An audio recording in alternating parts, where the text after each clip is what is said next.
हिमाचल में आपदा के बाद विभिन्न प्रकार के निर्माण कार्य में लोक निर्माण विभाग ने लाइट गेज स्टील स्ट्रक्चर तैयार करने की दिशा में पहल की है। इसके सार्थक परिणाम देखने को मिले हैं। आरसीसी बिल्डिंग के मुकाबले इस तकनीक के तहत स्ट्रक्चर तैयार होने में जहां कम समय लगता है, वहीं इसके मटेरियल की जहां एक तरफ ट्रांसपोर्टेशन भी सहज होती है तो दूसरी तरफ मटेरियल भी दोबारा इस्तेमाल किया जा सकता है। स्ट्रक्चर को तैयार करने का खर्चा भले ही बराबर आंका गया है, लेकिन इस तकनीक से निर्मित भवन महज 3 से 5 माह में तैयार हो जाते हैं। लोक निर्माण विभाग मैकेनिकल डिवीजन कुल्लू के एक्सीएन इंजीनियर जीएल ठाकुर का कहना है, हिमाचल में बरसात में जो आपदा के बाद कहर बरपा है, उसके बाद इस तकनीक के तहत स्वास्थ्य, पुलिस, पशुपालन सहित अन्य तमाम तरह की सरकारी विभागों में इस तकनीक के तहत स्ट्रक्चर तैयार किए जा रहे हैं। सर, वर्तमान में जो आरसीसी बिल्डिंगों में और दूसरी बिल्डिंगों में जो ये चल रहा है, तो किस तरह से क्या नए बदलाव आ रहे हैं हिमाचल में और दूसरी जगहों में, कैसे देख रहे हैं आप? हम लोग आरसीसी की बिल्डिंग्स में थोड़ा टाइम ज़्यादा लगता है।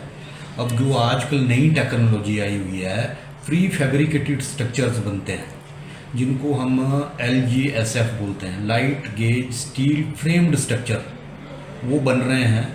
और हम लोग जो है कुल्लू हिमाचल PWD भी इसको एग्जीक्यूट कर रही है। तो हिमाचल PWD में मैकेनिकल का कुल्लू डिवीज़न इसको करता है। काफ़ी 14-15 से हमने ये शुरू किया हुआ है कुल्लू में, तो हम लोगों ने काफ़ी काम इसमें किया हुआ है। इनके फ़ायदे थोड़ा सा मैं पहले हमने क्या काम किए इसको हम बाद में गिनाएंगे। पहले हम इनके फ़ायदे गिनाते हैं कि इसमें होता क्या है। ये structure light gauge steel framed structure है, मतलब स्टील की एक फ्रेम बनती है, उसकी बिल्डिंग बनती है, और वो लाइट गेज बिल्कुल लाइट वेट की होती है। उसका फ़ायदा ये है कि इस बिल्डिंग का सबसे बड़ा फ़ायदा ये है कि ये जो है ट्रांसपोर्टेबल है, एक जगह से दूसरी जगह ट्रांसपोर्ट करते हैं। इसका जो प्लिंथ से ऊपर का मटेरियल है वो ट्रांसपोर्ट होता है एक जगह से दूसरी जगह, और दूसरी जगह ये रीयूजेबल होती है। दूसरा इसका ये फ़ायदा है कि जैसे हमको आरसीसी बिल्डिंग में बनाने में काफ़ी टाइम लगता है, लेकिन इन बिल्डिंगों में बनाने में ज़्यादा वक्त नहीं लगता। ये मतलब 3 से 5 महीने के बीच में हमारा तैयार होता है। इसमें थोड़ा सा टाइम कहाँ लगता है हम लोगों को? टाइम लगता है हम लोगों को जैसे डिज़ाइन कराने में थोड़ा सा टाइम लगता है। वो वहाँ हमको 1-1.5 महीने 45 दिन का टाइम लगता है। उसके बाद इस पर जब साइट पे काम करेंगे तो ये स्ट्रक्चर जो है हमारा बहुत जल्दी जो है इरेक्ट होता है। हमने जो है अब दूसरा इसका ये है कि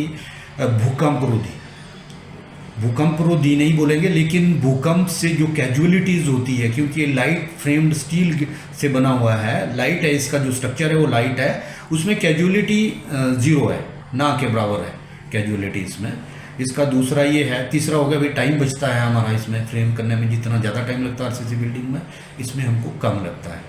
अब कुल्लू डिवीज़न ने क्या काम किया? कुल्लू डिवीज़न ने सबसे पहले जो है LGSF में हमने मढ़ी में एक हमने 8.5 करोड़ रुपए का प्रोजेक्ट किया था, जो ग्रीन NGT ने बोला था कि भाई वहाँ जो पुराने ढाबे हैं उनको बदल के वहाँ पे आप जो हमारा क्या बोलते हैं नेचर से रिलेटेड, जिससे हमारे पर्यावरण को ज़्यादा नुकसान ना हो, उस तरह के कोई स्ट्रक्चर बना दिया जाए।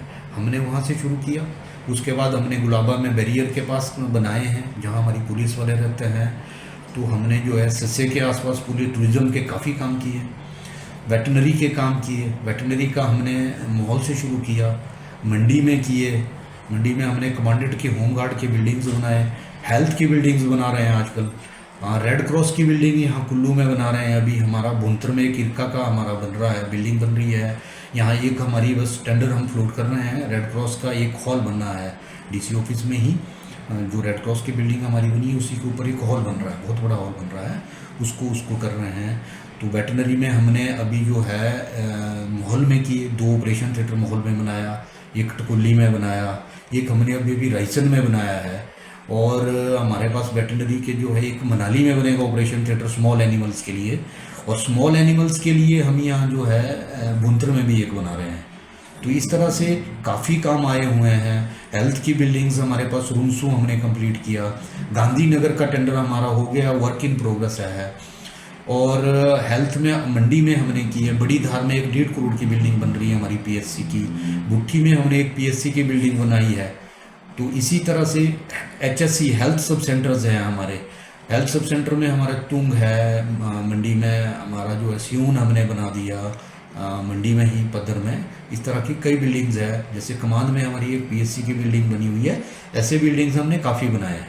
तो मैं सबसे गुजारिश करूंगा कि मैं प्राइवेट पार्टी से भी गुजारिश करूंगा कि आप इन स्ट्रक्चरों की तरफ जाएं। जैसे आजकल जो है हमारा जो लग रहा है कि भाई कहीं ज़मीन धंस रही है, कुछ हो रहा है, अगर इस तरह की समस्या आ रही है तो आप उस स्ट्रक्चर को एक जगह से दूसरी जगह शिफ्ट कर सकते हैं। इससे आपको फाइनेंशियली ज़्यादा लॉस नहीं होगा।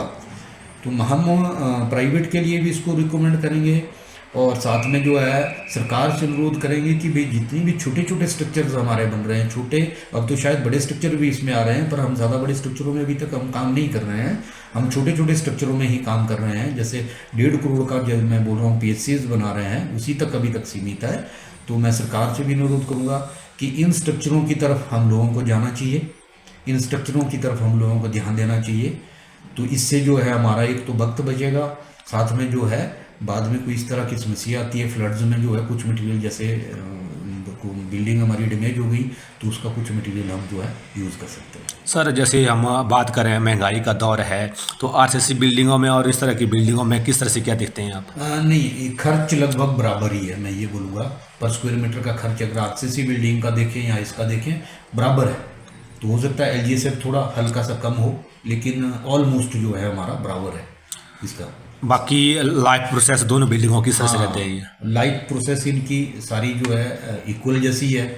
और इसमें जो सैनिटरी फिटिंग, आपकी बिजली की फिटिंग, दूसरी फिटिंग्स जो है एज यूजुअल जो आपकी आरसीसी की बिल्डिंग्स में होती हैं, इन बिल्डिंग्स में भी ऐसी ही होती है।